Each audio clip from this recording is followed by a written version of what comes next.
All right. All right. Hi, everyone.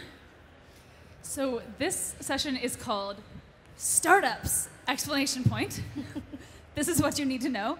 And I have three very experienced, high pedigree marketers here to tell you, presumably the startups in the audience, what you need to know about marketing. So I want to kick it off, because we have a very short amount of time, by asking the panel, why don't you name one of the biggest challenges that startups face when building their brand starting out? Well, I think what I've seen is that startups usually are born out of a need or functionality. And usually what happens is over time, that need or functionality becomes a commodity. And so what got you in doesn't necessarily sustain you. And we forget to start building the brand, the emotional part of the business, at the same time you're building the rational part. And so needs expire. It's what? Needs expire. Yes, or they become a commoditized. As Malcolm Gladwell says, don't be number one, be number three. Mm-hmm. You know, so eventually when other people figure out the need, more people jump in, and if you haven't paid attention to your brand and an emotional relationship, you're vulnerable, or more vulnerable. Yeah, I mean, I think when people think, like, obviously the taboo and the marketing is like a taboo word in the startup ecosystem, and there's obviously, VCs out there that talk about marketing being obviously a waste of resources and, increasing your burn rate, obviously, and those are important things for startups, especially at the seed level. So I think, but obviously marketing is important, or else these people wouldn't be up here, obviously, who have expertise in this space doing this for large brands who need to build longevity. But I think, like, the challenges that they're facing is that the mix of the type of marketing changes over time. So in the beginning, I think conversion and getting people onto the platform to actually care is kind of your first thing, like filling a need and actually proving that you can actually solve that need becomes important. So performance-based marketing, and conversion-based marketing, you can actually see metrics to your marketing is really important at the early stage, maybe seed, early seed, maybe even to your Series A. But then you have to realize that as you do grow as a startup, like you said, outside of the need comes, like, what is your vision? Like, where does the product that you're actually building, where does that fit in the overall industry? And where does, the subsequent products that you're gonna launch on the backs of that continue to deliver on that vision? So, like, your mix has to change now to building a vision. So it sounds like a lot of, like, both of you guys are kind of saying that what gets you started is not what sustains you after you do that. Exactly. Winston. Well, I go back to the Fred Wilson quote that marketing is what you do when your product sucks. And I think a lot of people in the venture world and the startup world believe that. And I actually you guys do. Are here to tell us As otherwise. a marketer, I agree with that too. But the issue is that most products suck. It's just a fact, and we know That's that. right. Everybody who just said that your products suck. The thing with that, though, what I'm getting at is that it doesn't matter if you've developed a killer feature or a piece of technology that solves a great problem. There's so much clutter out there, right? That having a story and having a purpose and having something that can connect emotionally with an audience really can propel you. And secondarily, it makes your brand more resilient, right? Because when things go bad, we were talking about Airbnb before. They've had some challenges in the past, but people love that brand, right? It means something. Belong anywhere. There's this idea to it. So I really think that it's better to be a brand than it is to be a product. And I think all of us up here love great functionality and love technology, but see a real value for branding early on. I mean, that's interesting that you bring up Airbnb, though, because their Belong Anywhere campaign only happened a couple of years ago. They, they were going for a long time as a we're cheaper and we're a better solution, and then they had to kind of come into that later. Right, and I was gonna. That's a good point. Airbnb is a great point because the belonging and that bellow and that whole new logo and redesign was extremely important to building, again, a sustainable business that they can then launch subsequent products off of. So obviously Airbnb started with their initial product, but now going into experiences and going into, like, farther up the cycle in terms of travel, they needed to build that understanding. But at the early stages, I think what really got Airbnb, a lot of people on the platform, people to care, obviously is building trust. But then, if everyone remembers, like, the famous hack that they did on Craigslist, in order to actually, like, growth hack people to get people from the Craigslist platform over into the Airbnb platform, that's a form of marketing per se, you know, of marketing on a new platform where users are and trying to get them to your. All right, so family. you guys all work with startups, and I'm curious, how do you convince them that they should be thinking about marketing from possibly day one while they're designing their product? Well, I mean, I think one of the things that's interesting is to look at something like Airbnb, and I think a big shout out to Jonathan Millenhall, because I think he comes from a marketing branding background and belief and understanding of the power of brands and what they can get you to and get you out of, and less transactional. I do think that to look back at stories of startups that started out brilliantly and disappear. A few of the ones I've talked to truly believed they were like, we're in the business of one. And what does that mean? No competitors. What we do, we only do. And it's like, you don't think that's true? Oh, no.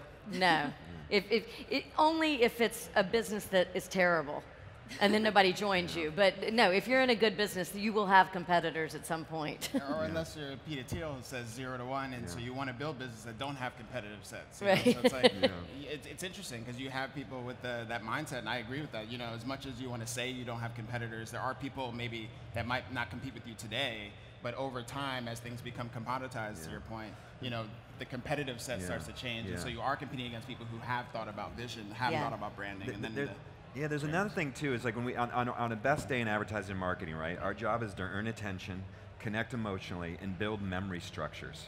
And ultimately change culture to align with the brand. And you can do that through great functionality, but you can also do it through a great piece of communication. I go back to Dollar Shave Club, we talk about them a lot, they're in our neighborhood in LA, but I mean, that's a commodity product, but that video that they made for $5,000 was like one of the best pieces of marketing of the year. And it really established them like, is it a brand, right? Well, very early on. Here's another interesting, it's more a personal observation, but I needed to buy a mattress, and I had no luck with a lot of different companies, and so I was online, I was like, I've got to get something here in a week.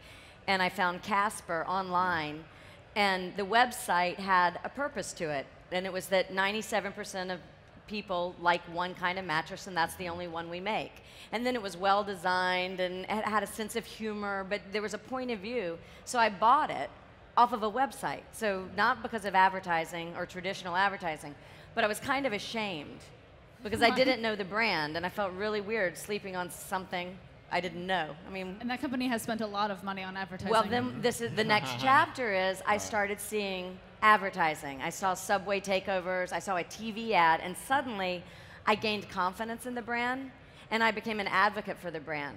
So that was a weird moment for me to realize that sometimes advertising doesn't sell a product, sometimes it makes a brand loyalist be a vocal loyalist. Wow.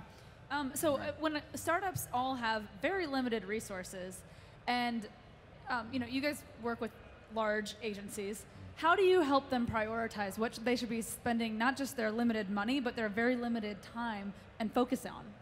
Yeah. Well, I think we're talking about that too. We are big agencies, particularly at the two ends here. You're a big company, pretty big company yourself. But I think that startups shouldn't have this mentality. It's like, oh, we can't approach companies like ours, because we actually do. We work in small teams and work with startups all the time. I think what it comes down to is really defining your why and that purpose that you have. I mean, if I was to spend any time with a startup, it'd be really like in the brand strategy area, because the creative is all an expression of the larger idea, and that doesn't cost that much money. And actually, it could be a couple weeks, frankly, of people just getting around a table and talking. But where we go next is, I started in music and technology. I just kind of stumbled in advertising, and I've stayed there.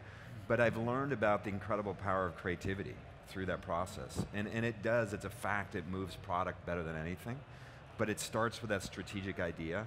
And then it's about the communication. It's also about how you communicate. And that's where you get into the nuance, where I think some of the brands that we've worked with have really used some of these triggers and tactics that, again, are strategic methods, not big expensive. Want to give me a quick example of that? And then Kyle, you can go. Yeah, one is that I've learned is this notion of find an enemy. And without tension, no one pays attention. Okay. And it go back to Steve Jobs, and one of my favorite slides of him, he's giving the finger to IBM, right? We've maybe all seen that. And that he knew as a marketer, right, going up against IBM, that it was going to create demand or conversation around its brand. And you know, we recently saw that with Slack. They did that to Microsoft. They took out a full page ad in a newspaper, but I don't know if it had the same effect. Well, the IBM Apple one was a pretty big one. Visa right? did it with Amex Yeah, 30 years ago. Exactly. Okay, so find an enemy. It's not a new thing, and you know, we did it with Taco Bell for launching breakfast. McDonald's is #1 in the category. We got 25 guys named Ronald McDonald. We brought them to LA and had them try the Taco Bell breakfast and say they loved it. So we basically started a two-horse race, and it doesn't have to be condescending, but it does. You want to put a question in your consumer or your user's mind. Yeah. And make them make a choice. I would actually, I'm sorry, go ahead. And I was going to say, I think it's from a resource perspective, like you're saying, how do you manage resources from a marketing standpoint? I think getting really specific on what you're solving for, like who exactly is your customer? Is it B2B or is it B2C? You know, a lot of startups don't actually know that starting out. Right, like who exactly are you speaking to? Yeah. And then that might help you really kind of target your marketing efforts, and maybe, maybe it's communication the way you do it, maybe it's creative business development and strategic partnerships with, influencers or larger agencies or media companies that have IP that you can leverage and things like that. I think I've got a very affordable suggestion to people with very small budgets. We have a saying, purpose before profit, and I really think that as you're understanding the engineering, the tech, the need piece, find your purpose. Why are you doing this? Yeah. Why are you doing this? And if you start waking up every morning saying, I'm purposefully driven, even if you don't do any marketing, you will even if you don't believe it? Well, no, I think you got to find a purpose of why you wake up every day. Otherwise, but that to me that's strategic. But if you really have a big vision, not tactical, but a purpose, like if Blockbuster had said, my purpose is to wake up every morning and try to figure out how I can affordably get the best entertainment that you want as close to you as possible, they would have been Netflix. But they just woke up thinking they were a brick and mortar making money business, and without that purpose, they didn't make great choices, advertising so you have or not. a lot of soul-searching kind of conversations with some of your clients? Always first. Like always therapy kind of. It's therapy. No, if I know the purpose of a brand at the beginning, I will start making decisions that you will not realize. You'll wake up, you'll turn around a year or 2 years, and you'll realize you do have a brand, even if you've done very little traditional advertising, because the way you think about any decision you make in your company, the purpose has to start internally. So if you don't have a purpose defined at the moment you're a startup, you're behind. And I think that's even before you start the business. I think irrespective of marketing, it's like, what are you starting and why are you even starting a company? Yeah, I would say Starbucks is a great example of not using traditional advertising, but understood their purpose and had a brand and behaved in a way that I think that they marketed themselves. But then I think some of the, like a Starbucks is in a great position to be able to say, okay, we have a strong base. We were like one of the people who drove the third wave coffee industry, and we're the biggest to be able to do it and use experience to to create to change the way you look at our retail and stuff like that. But a lot of these startups are in a position where they don't have retail, they don't have this, they don't have all these resources, so the issues that they're solving for, the emotional connection they might be trying to have is amongst the founders themselves, and so. You made me think too. It's also that it doesn't matter what category you're in. You're in the inspiration business if you're a business and a product. If you want people to experience what you sell, and it can be in store. I mean, I don't look at advertising as just an ad. To me, it's everything. It's every single touch point. You want marketing baked into it, and it has to be sensual. It has to have soul.